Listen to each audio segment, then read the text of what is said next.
Okay, let's start in 3, 2.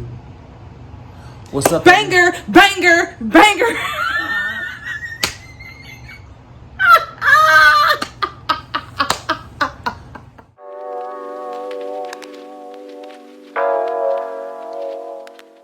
Let's get it. All right, everybody. So listen. Okay, I'm your boy BD. This is my beautiful wife Alicia. Okay, this is from our perspective. Okay, this is episode 2, and last week we had some great questions from the audience. Yeah. And we didn't get to all of them, and also we got some more that came in. So we're gonna knock out those questions for you guys and give you guys what we think from our perspective. Stick right into it. Before we do that, can we do something like a little fun? What? Yeah, is that yeah? What, girl? The camera's wrong. What you want to do? Okay. Okay. Give a fun or quirky fact about yourself. That no one knows. They pretty much know all this stuff. No. You go first. No. Fun or quirky. Fun or that nobody knows? Yeah. I love one of my top 5 movies is the Shawshank Redemption. Oh, I thought you said something else. I can watch it over and over. It's one of the slowest movies, and I watch it over and over and over again. Also, in my top 5 movies is the Mighty Morphin Power Rangers movie. I from literally the 90s. thought you was gonna say something else. And I like New Moon, the Twilight Saga. What? No, A Walk to Remember. Okay, yeah. All right, I forgot about that one. Listen, okay. A Walk to Remember with Mandy Moore. I cry every single time. I know she's gonna get cancer. Spoiler alert, she dies. I know she's gonna die. Oh, no, it was cancer? I cry every time. Should have got an Oscar. Riveting performance. Oh, yeah, definitely. Great movie. Because how hard is it to play someone who dies? Okay, that got dark. What's something fun and quirky about you? I like to get baby powder, and I like to pour it all over him. And I like to watch the cloud of smoke come up. Yeah.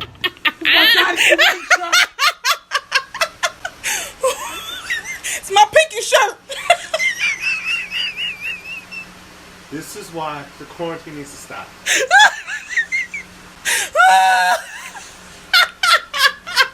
It's in my mouth. And it just flowered.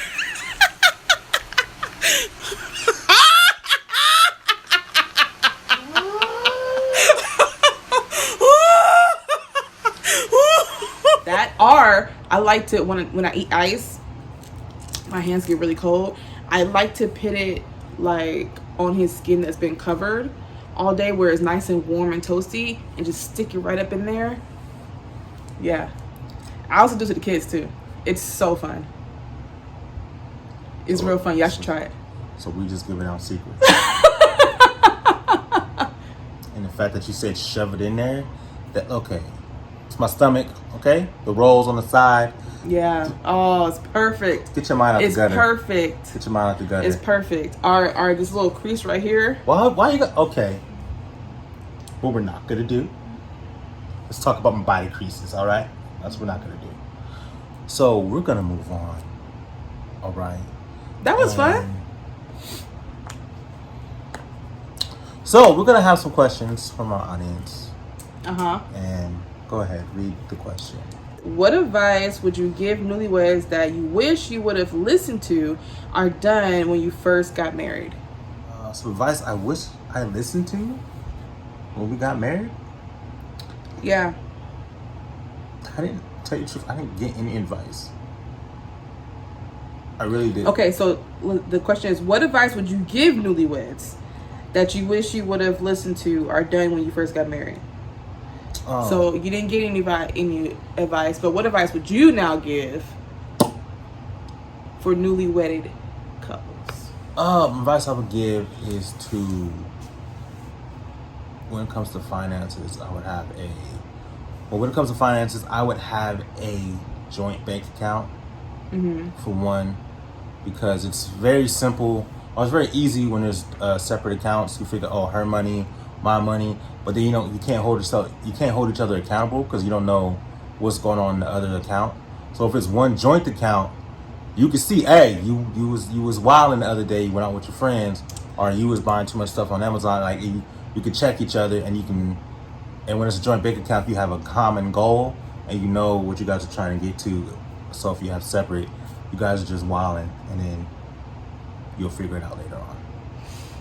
After all the wilding is done. After all the wilding is done, and it's time to pay rent, and you think the other one has it, but then they also thought you had it, and now neither one of you have it, and now you're panicking.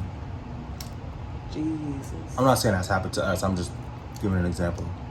So, the advice that I would give newlyweds is don't look to TV, movies, even other people's relationships, and base yours off of that.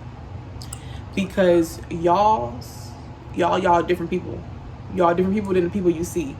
And them relationships on TV and movies, they're scripted. They're perfect, pretty much. Even with the ones where it's like a broken family and stuff like that, like you can't base your life off of their life because your life don't work as a movie. I feel like I wish I would have got that advice in the beginning. Like, it's not like the movies. Marriage is not like they portrayed in the movies. Marriage is like the gym. If you want to get the desired results, you got to show up and put in the work.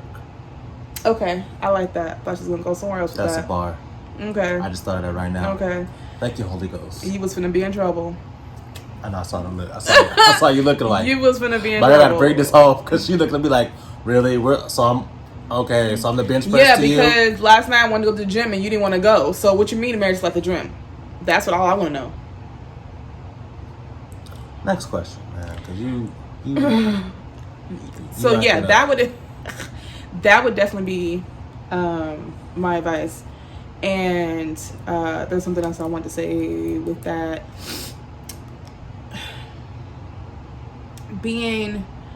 Finding out what works for y'all is what's gonna help carry you through.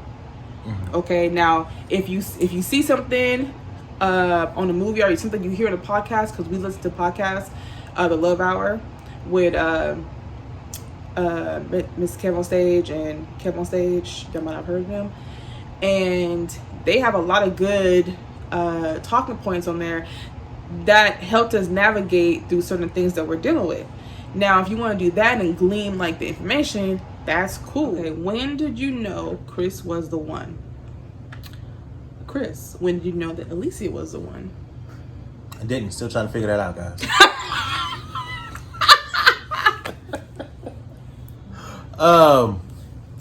So I'm going first again? Okay. No, I'll go first.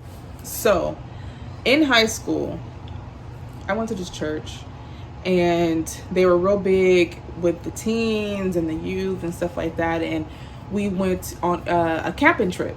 All the youth went on a camping trip. And so pretty much doing that, they had like different kind of workshops that we would do. And so this one workshop was helping us to,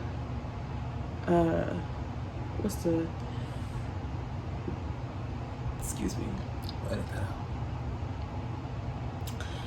Helping us to figure out what kind of spouse we wanted for the future, pretty much. And, we were older. It wasn't like, little kids or even 12, 13-year-olds. It was like 16 and up in this group, okay? And they were asking us, like, what kind of people that, we were dating, the things that we were seeing already that we did or didn't want in a relationship. And so they told us to pray about it, to write a letter to God, explaining, what you wanted, and all these different things, right? And they tell them, one instructor was like, if you pray to God and you tell him to point him out, he will show you. He will tell you. Even the current people that you're dealing with, is this the one? And if it's not, stop dealing with them, right? So I was like, they lying. Like, that do not work. That do not work. So I remember, like, the next couple weeks, like, all the dudes, like, I was interested in and stuff like that. I was like, Lord, that's the one, right? Nothing. Silence. Nothing. Okay? He the one. Him? Nobody. One day, I'm walking through CCHS, and it's CC lunchtime. This guy comes walking around a corner to our tables, clear as day. God said, that's the one. And I'm looking around. Who? She was blinded by my, Who? you know, my handsomeness. I was a physical specimen when I was in high school. So she just, Okay. the light hit me and she was, imagine, no beard. She was blinded. Wow, you gonna go there, huh? No beard. Baby face. No mustache. He barely got one right now. Glasses was like, but you did have them gray sweatpants on, though. You did have those on. Yeah, and I just knew that I was not hearing the voice of the Lord. Because I was like, Lord, on my list. On my list. Ain't that what we spoke on last episode? Yes. Yes. You got your list, and God's like, I got my list. The blessings And over here, Jesus. Like, no, it's over here. So I'm low key upset because I feel like the instructors misled us. Oh, okay. You know, tomorrow, write your list out. You know, submit it to God. They went on to say, if you ask the Lord to point him out, he will show you. No. So he showed you regardless of what your list was. Listen, that was. Okay. I didn't know all this, y'all. So even with that, I was still like, okay, well, I'm gonna do what I want. I'm gonna see for myself. And that's what I proceeded to do. See for myself. And it wasn't until, like, I want to say 3 years later, maybe like 2.5 years later, around about there, that's when I hit him up. Hey, let's go on a date. Not even still sure that he was the one, but still knowing, like, deep down in my spirit, yeah, this is it. Because once we got together, then that was it.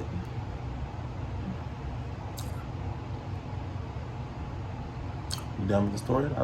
I looked at you. That was you went live. Went like 20 years back. Oh my gosh. How did I know? Okay, well, we had got an apartment shortly after high school. I'll tell you the real story. Okay. I got kicked out shortly after high school. Okay. She had got an apartment.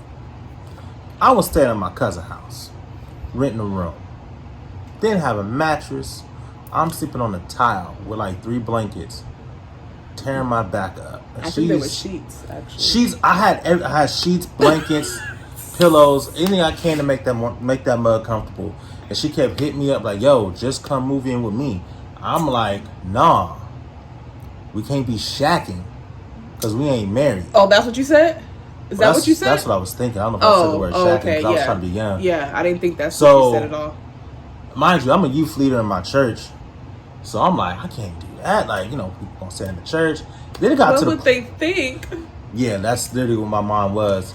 And then it got to the point where I'm like, yo, my cousins had told me, they're like, yo, you got 2 months and then you're gonna have to get out.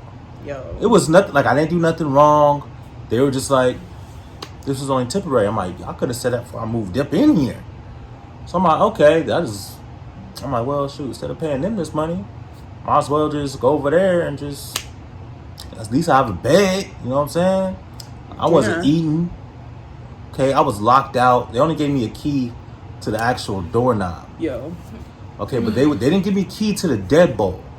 They would lock the deadbolt at 10 o'clock. Mind you, I sometimes would work 3 to midnight. And so they're like, oh yeah, just tell us with the night shift working midnight. Cool. So I would do that. And then imagine, like, I don't have a car, so I'm getting rides. I'm getting a ride home. It's midnight. Door locked. I can't get in. Ain't like I can sneak around back because they got a dog, so that dog is barking. I'm like, yo. So I'll be locked out of my own house I'm paying rent for. But either way. So anyways, I end up moving in with her. And immediately the whole church turned their back on me. Like, oh, so you out here doing what you want to do. You think you grown? You ain't messing with the kids no more. You ain't messing with the youth no more. So I'm like, all right, whatever. Forget y'all damn. You guys sat down? Yeah, they set me down. That's exactly what happened. Yeah, they set me down. Oh, good. You need to get set down. They showed. Well, you know why? Anyway. You know why? Because it's always the women. It's always the women, the ladies, who get set down when they do something that don't line up. How did we get on this subject? That's what you said. Okay, so anyway, we were together, and I remember we were laying. It was early in the morning. I woke up, and I was just thinking. I was like, dang. What more could you ask for? I got a girl who loved me for me. Because I was dealing with I had low self-esteem, low confidence. So I'm like, she liked me for me. I'm like, look, I'm not athletic. I got a gut, lazy eye, my glasses broke. And I'm like, I ain't got no money. And she loved me. So I'm like, man, what else can you ask for? So I'm gonna lock this down. Oh my God. I'm like, this is it. This is the one. People spend 20 years looking for that one. I got this my first try. So your first I'm batting 1,000. Your first try. My first, okay, I'm batting. Don't worry about it, okay? Because know what? Yeah. My first relationship that lasted more than 3 days. Yes, I'm batting 1,000. Okay? We ain't gonna talk about the other two. Yeah. We're gonna talk about this. Okay? Because this is what God. That's what He ordained. This is what He ordained, yes. Yeah, so and that's what I knew. It was just I looked around, I looked at the things she was doing for me, how I helped her, how she helped me, and the love that we shared, despite what people were saying, because people was talking. Have you ever changed yourself to fit an image for your spouse or what they want? If so, how did that turn out for you? I know that first year of marriage, I know my whole thought process of a wife was someone who just was off of TV. Like she said, don't base a relationship off of movies and TV. That's exactly what I did. So I was like, oh yeah, I'm gonna go to work. I'm gonna come home. She gonna be cooking, take care of the kids. The house gonna be spotless when I get back. And I feel like you tried to do that to please me, and then you realized that you weren't pleasing yourself, and you made the switch up quickly. There wasn't no progression. It was you made a decision. That's it. And you were off that. Okay. So it wasn't just this decision. There was a situation behind the decision. Like, I do remember what you're talking about, and he thought that a wife meant his maid. So when he would come into the door, he would take off his backpack, drop it, apron, drop, shoes, socks, everything was like a little trail to the room. And I'm just looking like, oh, so I'm supposed to pick all this up. Nah, you could have right there. And then, I get to the room, and the rest of his clothes that he took off, he didn't put in the basket that was right there. He put just shy of the basket, and then came in the living room to the kitchen looking for his plate that was supposed to be on this table. And I was like, so what you're not going to do, what you're not going to do is treat me like we not in this relationship together. Like, I'm here to serve you completely, solely, regardless of my feelings. No. It was like Coming to America. That's what I needed. No.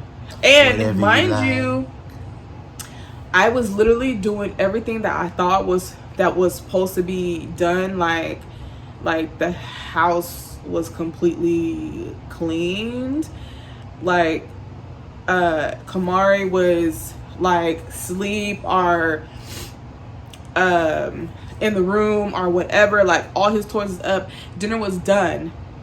Okay, like everything was done. I was ironing his clothes for work the next day. Like it was like all these things that I was doing, and then there was no thank yous. I actually could have been still doing that if he was more appreciative. Thank you. It's gone now. I don't know what you're talking And that about. was year 1. Me in year 14. I messed that up completely. Like a simple like thank you. Yeah. That would have probably would have been a couple more years until I got. But tired. also, like I said in the last episode, our year 1 in marriage. We were trying to figure ourselves out. So there was no conversation. Like, hey, babe, like I noticed you come home, you doing X, Y, and Z. It makes me feel like this. There was no conversation. It was more like, oh, okay, so you think this is a game? Bet you won't have no dinner tomorrow. And that you have to warm it up yourself. That's literally what it was. It was like, hey, baby, you got my clothes? No. You know what the iron board is. Okay. All right. Me being young and naive, not thinking nothing of it, that she's even upset. Till I look up 2-3 years later, I'm like, man, why don't she ever? Then she gonna tell me, oh, because you was tripping, you took advantage. I'm like, oh, you could have just said that. I really didn't know. No, I told you then. She didn't tell Yes, me. I did. She didn't tell me. Yes, I did. She didn't tell me. She didn't tell me. We moving on. Oh, Cause you next tripping. Oh no. What's yours? Oh, I don't think I changed for you. I don't think I did. If I did, I can't remember. Literally. Because I wasn't that considerate, so I'm not gonna sit here and say that I changed to try to, Have you ever changed yourself to fit an image for your spouse or what they wanted? If so, how did that turn out for you? No, I don't believe I did because I don't. Back then, I didn't start becoming considerate until probably about 2 years ago, if I could be completely honest. So Okay. back then, I don't think I was even taking your thoughts or your feelings into consideration because I didn't think it was necessary for a relationship to work. How did that work out for you? It's a lot of frustration. It was a lot of frustration because I'm not a very emotional person. Well, I don't show my emotions. You don't allow yourself to show. There it is. I don't allow it. I suppress them. The moment I feel it, it's like in my soul. It's like, no, get down. So, Get back. yeah, that's what it is. Have y'all seen the movie Friday where like Debo put Craig in the chokehold on top of the car? That's what I do to my feelings. Hilarious. Then I drag it off the car, just drop it on the Come floor. on, Craig. He's not fighting fair. Okay, all right. Sorry, we're having way too much fun. So, I wasn't really considerate, and so what it would do was, Tea is really good. yeah, I like that sweet tea though. So, how that worked out for me is it caused a lot of frustration because I wouldn't express myself or communicate at all. I was real big on, babe, what's wrong? Nothing. Nothing at all. And I'm looking at you doing something that's literally pissing me off, and she has no idea. And I'm sitting like, nothing's wrong. But she can see but I'm like shaking like. She's like, babe, something's wrong. So I'm like, counterproductive. I'm like, no, nothing's wrong. She's like, okay, something's wrong. I'm like, there she go, walking away when I'm trying to talk to her. And it's like, well, you weren't saying anything, so I left. So yeah, it caused a lot of frustration that we didn't need. Unnecessary frustration. Now this one is for you. Here we go. As a father, would you say being just a provider is enough? No, I would say just being a provider is not enough. Because the first half of our marriage. No, this is for a father. Well, for a father, yeah, I'm talking about. Yeah. Okay. Saying that. Okay. I'm saying no because for the first half of our marriage, having young kids, my whole thought process was just I got to provide, make sure they got clothes, they got food, they got a place to sleep. That was it. Like that was my only focus, my only goal. I didn't care about nothing else. Mm-hmm. And then as my kids got older and their personality started to develop more, they started to talk more and started having conversations, I started to realize that I really don't know what it was is I'd be talking to her when I get home from work and she'd be telling me things the kids were doing and saying and I'm like, what? Like my kids have opinions? Like literally whole personalities. They have personalities? Like bubbling, just different and diverse and no. That's when I started to realize like I don't know my kids. Because I was working so much and I couldn't tell you what their favorite color was, their favorite show. Like I didn't know nothing about them. They couldn't talk to me about anything because there was nothing to talk about. I didn't know them. They just knew me as dad, and they knew they were supposed to love me because I'm their dad. But outside of that, it was like, yeah, he over there. But mom, they'll walk right past me and go to their mom. And at first I was like, man, it's just like, it's a thing what happens with parents. They always go to the mama and come to realize because the dude ain't taking the time to learn their kids. So like, I'm not comfortable even talking to you or asking you for something stupid. I'm just going to go ask mom. Although I will say this, kids know when their parents get paid. Oh. They know because we act different. We don't think we act different. Oh, but on payday, I'm a happy person. They notice when I come home, I'm smiling. Oh, okay. So we get nice. Let's go to eat. We're getting ice cream today, Dad? Oh, Dad ain't looking at price tags today. Okay. Yeah, so let me go ahead and put this in the car. Oh, Daddy got paid because he ain't tripping. All right. Yeah, so my kids, they learned that clock. Once they realize that people get paid every other week, I said, Dad, you get paid every week or every 2 weeks? Legit. Oh, every 2 weeks. Just thinking they're just asking a random question. They're like, okay, cool. So they get paid on the 12th. Okay. So that means on the 26th, he'll be getting another one. Yep. Check and check date. And they're right there. Hands out. Dad, can I have $5? Dad, let's go in and out. I want 2 shakes. Even though I'm one person, I need 2 shakes. So yeah. So to wrap it all up, no, just being a provider as a father is not enough. You need to also be their protector and you need to be their pastor, which we went through marriage counseling when we first got together.